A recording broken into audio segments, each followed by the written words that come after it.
बाकी सबके बारे में बोलते हैं, सबके लिए। हम लोग जो है सहारा इंडिया का भुगतान नहीं होने के कारण माननीय महोदय से मिलने के लिए आए हैं।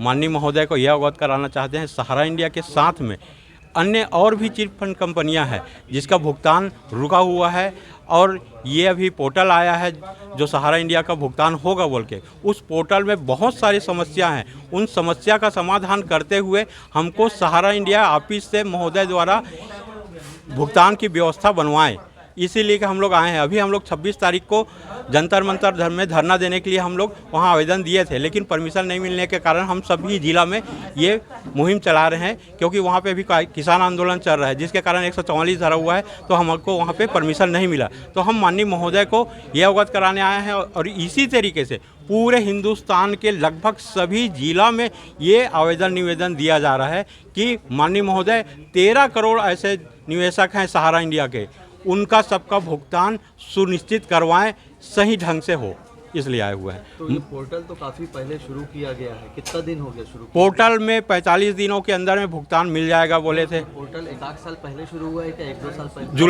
जुलाई 2023 में। 9 महीने हो गए। 9 महीने। हाँ, उसमें बोले थे 45 दिनों के अंदर में भुगतान हो जाएगा, जबकि आज 9 महीना का लगभग हो गया। भुगतान के नाम पे नगण्य है, यानी कि 0.0 में है।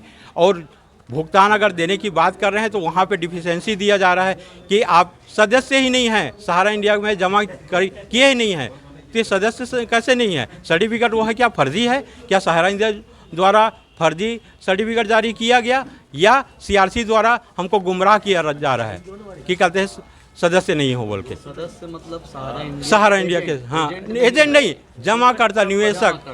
हाँ, तो आप सारे लोग जमा करता और कार्यकर्ता दोनों हैं यहाँ पे भी। जी सर बताएं। जितने भी निवेशक पोर्टल में आवेदन किए हैं उसमें 99% से ज़्यादा निवेशकों का आवेदन में कुछ न कुछ कमियां निकाल के उसको रिजेक्ट कर दिया जा रहा है।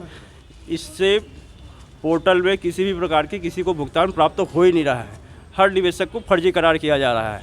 तो ऐसे में हम कहाँ जाएँ? इसलिए फिर से हम जो है यहाँ पे कई बार आवेदन ज्ञापन दे चुके हैं, और फिर से हम जो है जन दर्शन में अभी आए हुए हैं ज्ञापन देने के लिए। जंतर मंतर का ये तो मामला सेंटर का है, इसीलिए आप लोग जंतर मंतर की तैयारी कर रहे हैं? जी, दिल्ली में जो बहुत सारे जो चिट फंड कंपनियाँ हैं वो सब कंपाइल होकर एक साथ संयुक्त निवेशक मोर्चा के नाम से हैं, जिसमें दिल्ली में जंतर मंतर में आंदोलन धरना स्थल में होना था, लेकिन फिलहाल परमिशन नहीं मिलने की वजह से अपने स्थानीय जिलों पे इस ज्ञापन को दिया जा रहा है। हे रामेश्वर सहारा इंडिया के करोड़ों जमाकर्ता और एजेंट आज मृत्यु आत्मदाह की कगार में हैं। हमने कई बार प्रशासन को जगाया है। इसके पहले चुनाव पहले अमित शाह जी ने पोर्टल लॉन्च किया। पोर्टल लॉन्च में किया कि ये था कि 45 दिन के आपको भुगतान मिल जाएगा, लेकिन भुगतान मिलने के नहीं कारण उसमें कई प्रकार का, जैसे हमारे विनय सर ने बताया, डिटेल में ज़्यादा आपको नहीं बताऊँगा। इसको आज पूरा हिंदुस्तान को ज्ञापन देने के लिए हम सभी हिंदुस्तान में इकट्ठे हुए हैं और माननीय जिला कलेक्टर महोदय को ज्ञापन दे रहे हैं। अगर इस प्रकार की और नहीं रहा तो हम लोग कई प्रकार से ग्रसित हैं, बीमारी से ग्रसित हैं, आत्मदाह करने के कगार पे हैं। आज भी सहारा इंडिया का ऑफिस खुला हुआ है, बहुत सारे कार्यालय खुले हुए हैं। जहां डिफिशियंसी है वहां पे अगर कोई जाते हैं तो ना मैनेजर मिलता है, ना वहां पे कोई जिम्मेदार है। तो अगर कमियां हैं तो उसको बताए। तो ये फर्जी सर्टिफिकेट जारी किया है क्या?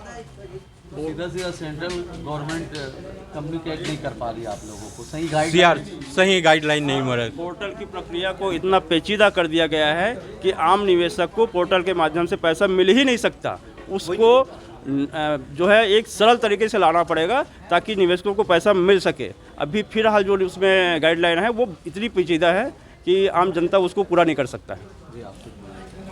क्या है सर, ये जो सहारा क्रेडिट कोऑपरेटिव सोसाइटी जो लाइसेंस दिया है सहकारिता मंत्रालय दिल्ली के द्वारा दिया है और उसी इसका जो मंत्री है अमित शाह जी हैं। अमित शाह जी ने जो पोर्टल लॉन्च किया उसमें तो भुगतान हो ही नहीं सकता।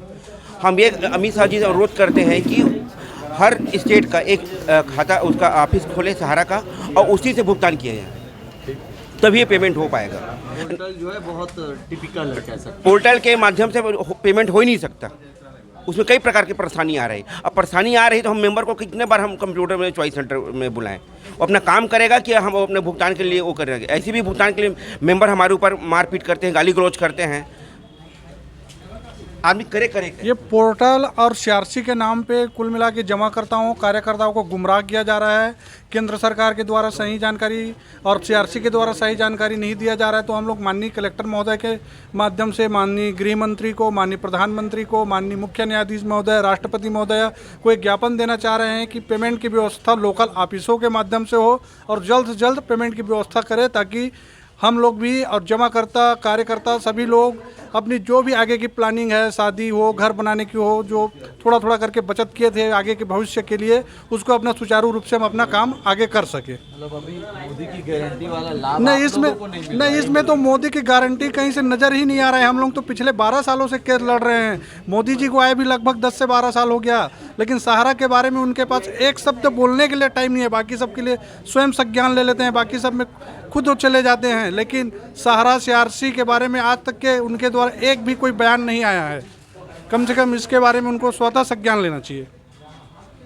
बाकी सबके बारे में बोलते हैं, सबके लिए उनके पास टाइम है।